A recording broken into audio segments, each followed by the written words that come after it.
early this morning chasing that sunshine. Have a look at this.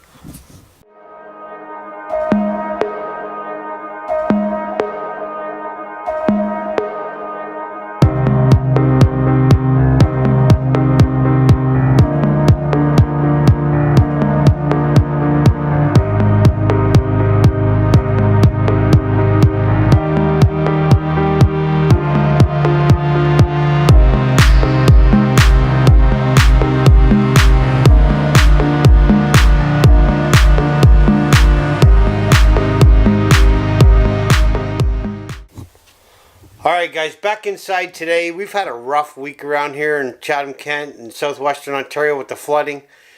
The waters have finally started to subside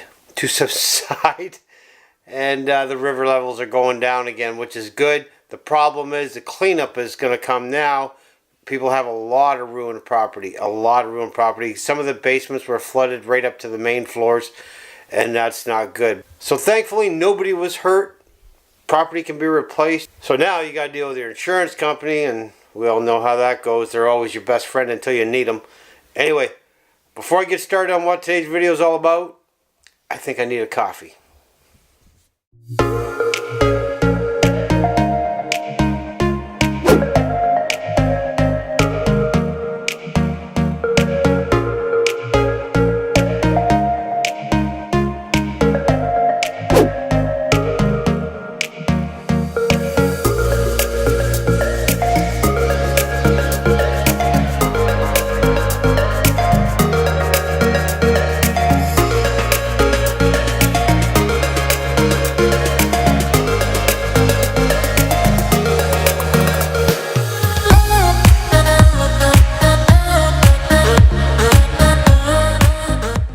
Alright guys, like I said, back home now, got my coffee. Now, one thing I'm going to let you in on, this is obviously my coffee here. I drink a lot of coffee. I mean, probably way too much coffee. But I recently started grinding my own coffee and looking at different coffee beans and different things, you know, different tastes in the coffee. Some people say there's an after dinner coffee, there's a morning coffee. I personally don't know the difference, but this coffee that I'm drinking right now is a product of Costa Rica. It brought some sunshine today, but it didn't bring any warmer weather, but I shouldn't say that. Temperatures today are around 15 degrees, so it's getting warmer. All the snow's gone, water's going down, and finally some sunshine, but yeah, I guess Costa Rican coffee brought a little sunshine and warmer weather. Guess I don't know what I'm talking about. Anyway, purpose of today's video. The warm weather's got me a little excited for fishing. I mentioned in the last video that the banks of the pond that I fish at with my kids is overflowed into the field. That's all back in. I went for a quick walk with my waders on. None of the fish ended up in the field, so there's all back in the pond. The other good news is the waterfowl seem to love that pond right now. Last year there wasn't much. This morning there was probably about 150 geese and about 100 ducks in that pond. So it was pretty full. I didn't see any last year, but maybe they'll stick around for waterfowl season this year. Today's video, basically I'm going to do a little maintenance on my rods. And I'm going to strip the old line off. I'm not going to put any new line on yet, because I'm still trying to decide what I'm going to put where. But I got a tip for you on how to gain tackle over a period of time. So you're probably thinking, that's simple. You just go and buy it. How many times have you fellas or ladies walked into a store to buy some tackle and come out $200 later? And your significant other goes, you did what? Been there, guys, been there too many times. So, here's what I've done. So check this out. Very large, clear container. Not only do I buy my coffee in bulk, I also buy my ammo in bulk as well. That's the only way to fly. So here's a look inside the container. The container itself is probably, I don't know, 14 inches high, 18 inches long, about another 14 inches wide. And what I'm doing is I'm just going into the stores. Now for you, you may have a Bass Pro Shop close by, or Cabela's, or you know, whatever else you may have, a local tackle store. Walk in there, spend a few bucks, throw it in the container.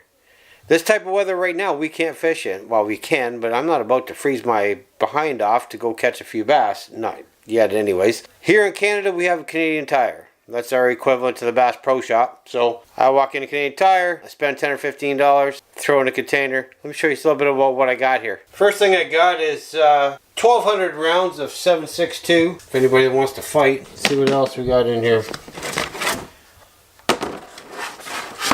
All kinds of good stuff. Again, been to Bass Pro Shop. Alright guys, here's the tip about Bass Pro Shop. So when you walk down the heavenly aisle of nothing but lures, whether they're crankbaits, spinnerbaits, jerkbaits, whatever, jigs. Jigs are kind of my favorite ones to fish, along with the topwater frog. Go to the middle of the aisle. These are $1.97. Topwater poppers. Multiple colors. And they also got stick baits, jerk baits. It doesn't matter. They're all there, and they're like $1.97. I can tell you, here in Canada, this popper is going to run you about 12 bucks. And this particular frog, right here, I think I paid $3 for this frog. Here in Canada, they run upwards of $12 or $13 as well. You don't dare go buy a crankbait here in Canada. I'm telling you, you're paying $17, $18 for a crankbait. I love fishing. I am not about to take $17 out of my pocket and throw it in the water. Just ain't gonna happen. So I got this plastic storage container, and over the next few months, each time I go to Canadian Tire, or for you, you go to Bass Pro Shop or Cabela's or wherever, or your local tackle store, which is even better, I pick up a couple things. Not very expensive, just a couple things. I come home and throw them in a box. By, say, June, when bass season opens here in southwestern Ontario, I should have quite a haul, hopefully. So let's see what I got in here.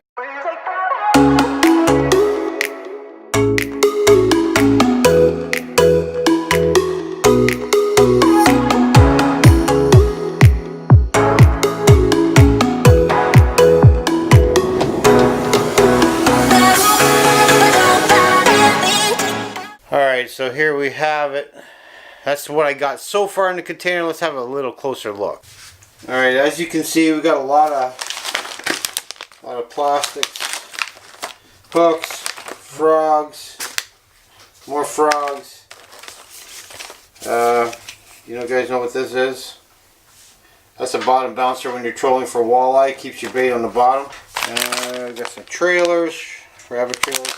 So that's my little 3 or 4 month project until bass season comes. You find something on sale, you got a couple extra bucks, pick it up, come home, throw it in the container, and away you go.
So this box here, hopefully by bass season, is going to be quite full.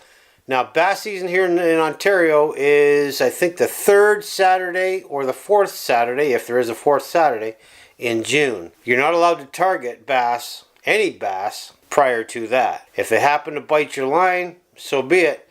But I've also heard rumor, and I have to clarify this, that you can't even post a picture on social media of catching a bass prior to the season open. I'm not quite sure how true that is. It makes no sense to me. A lot of times you can't control what bites on your line, but it is what it is. Now for those of you that just watched that part where I said you can't control what bites your lines, oh yes you can. It all depends on the lure you're throwing out there. I caught a catfish on a topwater frog. During bass season, I still caught a catfish on a topwater frog. So I hope you enjoyed my little love of coffee there. I'm going to have a little more on some coffee. I'm trying some different things here.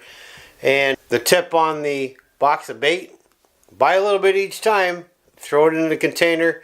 Come season, after you're doing that a few months, you're going to have quite a haul. Then you're not walking in and spending $200 at a pop and then getting your ass tore when you get home because you spent $200 on bait. Just a tip. Just throwing it out there. Now, having said that, I mean, my wife's never tore my ass for spending $200 on bait. I mean, she knows. Yeah, right. So thanks for watching. I hope you enjoyed that. Please hit that subscribe button before you go. You got to hit the button and ring the bell. And I will see you on the next one. And do not forget to enjoy the outdoors. Later.